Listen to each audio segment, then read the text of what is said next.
بسم اللہ الرحمن الرحیم۔ ناظرین اکرام، اللہ رب العزت کا شکر ادا کرے کہ رمضان المبارک کا بابرکت مہینہ ہم پر گزر چکا، اور اللہ کی فضل و کرم سے انشاءاللہ کل ہمارے ملک پاکستان میں عید ہوگی۔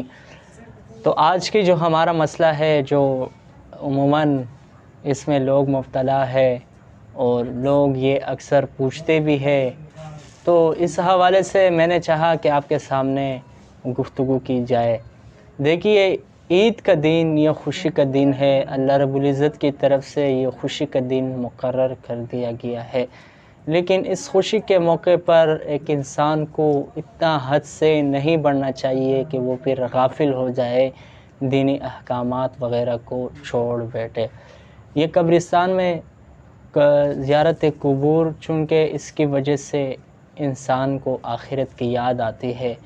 اگر آپ زیادہ خوشی کی وجہ سے آپ غفلت میں جاتے ہیں، تو آپ اگر قبور کی زیارت کرتے ہیں تو اس کی وجہ سے آخرت کی یاد کی وجہ سے آپ کو ایک تنبیہ ہو جاتی ہے۔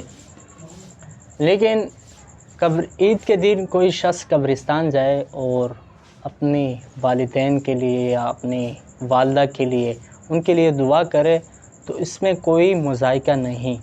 البتہ آپ یہ بات سمجھ لیجئے اور اس بات کو بغور جان لیجئے، لیکن اگر آپ عید کے دن اس کو صرف لازمی سمجھتے ہیں اور جو شخص عید کے دن قبرستان نہیں جاتا اور اس کو آپ برا بھلا کرتے ہیں اور اس چیز کو گویا اپنے اوپر ایک لازمی چیز سمجھتے ہیں، تو یہ پھر درست نہیں ہے، اس سے احتیاط لازم ہے۔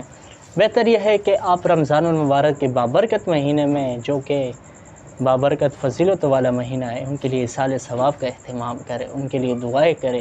عید کے دن کے قبرستان جانا منع نہیں ہے، لیکن اس کو اپنے اوپر لازم نہ سمجھیں۔ یہ ایسا مسئلہ ہے کہ اس میں بندے کو احتیاط کرنا چاہیے، احتیاط ہی زیادہ بہتر ہے۔ ناظرین اکرام، اللہ رب العزت سے دعا ہے کہ ہمیں اللہ رب العزت صحیح دین پر چلنے کی توفیق نصیب فرمائے، اور ہر قسم کی فتنوں سے، شرور سے، آفات سے ہماری حفاظت فرمائے۔ اپنی صحت کا خیال رکھیے اور مجھ ناچیز کو اپنی دعاؤں میں ضرور یاد رکھیے۔ ملتے ہیں اگلی ویڈیو میں، تب تک کے لیے اللہ حافظ، اپنی صحت کا خیال رکھیے۔